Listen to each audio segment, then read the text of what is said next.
Hello students, आज हम BA प्रथम वर्ष प्रथम प्रश्न पत्र राजनीति विज्ञान के सिद्धांत के अंतर्गत सैन्य शासन मिलिट्री रिजिम्स का अध्ययन करेंगे। मिलिट्री रिजिम्स से तात्पर्य है कि यह एक ऐसी शासन प्रणाली है जब सेना पूरा शासन अपने हाथ में ले लेती है। यह सरकार द्वारा लगाया जाता है। न्याय व्यवस्था को बनाए रखने हेतु सैन्य शासन का प्रयोग किया जाता है। भारत में वर्तमान समय तक इसका प्रयोग नहीं किया गया है। पाकिस्तान में इसका प्रयोग 4 बार हो चुका है। सैन्य बलों को किसी एक क्षेत्र तथा पूरे देश में नियंत्रण करने का अधिकार दिया जाता है। भारतीय संविधान के अनुच्छेद 34 में भारतीय संविधान के भाग 3 के उपबंधों को प्रतिबंधित करने वाली परिस्थिति के संबंध में विवरण दिया है और कहा गया है कि जब किसी क्षेत्र में या भारत देश में सैन्य कानून लागू हो उस समय समस्त मौलिक अधिकारों पर प्रतिबंध लगाया जा सकता है। यह आवश्यक नहीं कि यह पूरे देश में लागू हो, यह पूरे देश या उसके एक छोटे हिस्से या बड़े क्षेत्र में लगाया जा सकता है। अर्थात कानून व्यवस्था के खतरे में होने के कारण जब किसी देश की न्याय व्यवस्था को सेना अपने हाथ में ले लेती है तब जो नियम प्रभावी होते हैं उन्हें मार्शल लॉ या सैन्य कानून कहा जाता है। युद्ध के समय या किसी क्षेत्र को जीतने के बाद उस क्षेत्र में भी लगाया जा सकता है। उदाहरण के लिए द्वितीय विश्व युद्ध के बाद जर्मनी और जापान ने इसे लागू किया था। मार्शल लॉ या सैन्य शासन के लगाने की ऐसी कौन सी परिस्थितियां हैं जब किसी देश को यह निर्णय लेना पड़ता है कि पूरे देश में या किसी क्षेत्र विषय में मार्शल लॉ या सैन्य कानून लगाए जाए, क्योंकि जब यह लॉ लगाया जाता है, जब यह कानून लगाया जाता है तो नागरिकों का जीवन इससे बहुत अधिक प्रभावित होता है।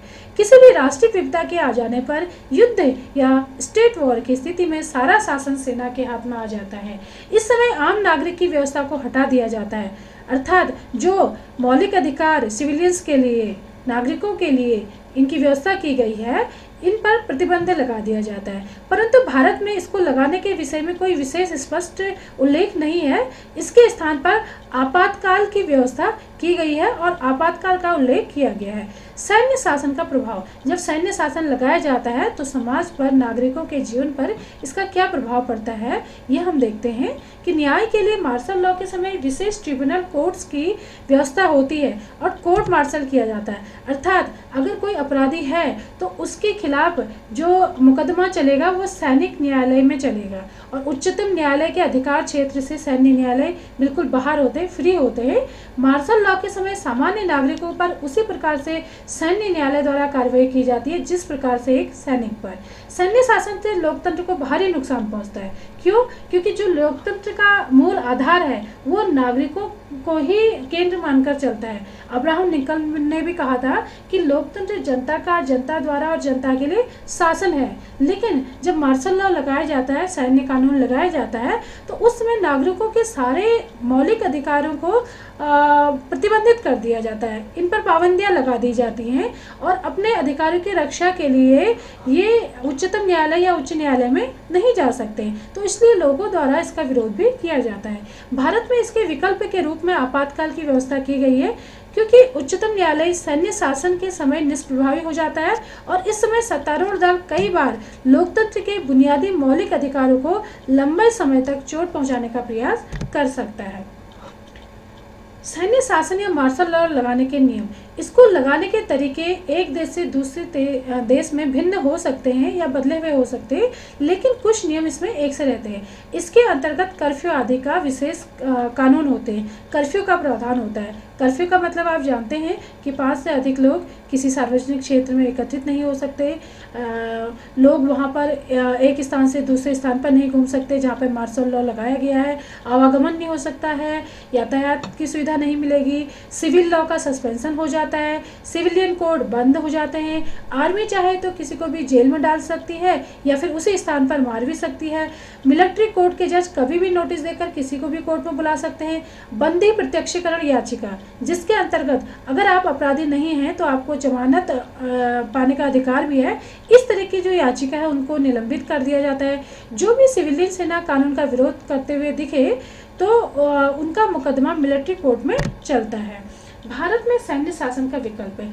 आप आपने देखी कि जो सैन्य शासन है या जो आपका मार्शल लॉ है उसमें बहुत सारी कमियां हैं। मौलिक अधिकारों का यह हनन करता है। जो सार्वजनिक जीवन है वो बहुत अस्त व्यस्त हो जाता है। कई तरह की पाबंदियां नागरिकों के ऊपर लगाई जाती हैं।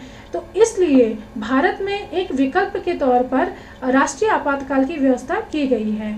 और 1975 में जब इंदिरा गांधी प्रधानमंत्री थी उस समय भी राष्ट्रीय आपातकाल अनुच्छेद 352 के तहत लगाया गया था। और भारतीय संविधान में आपातकाल की व्यवस्था की गई है।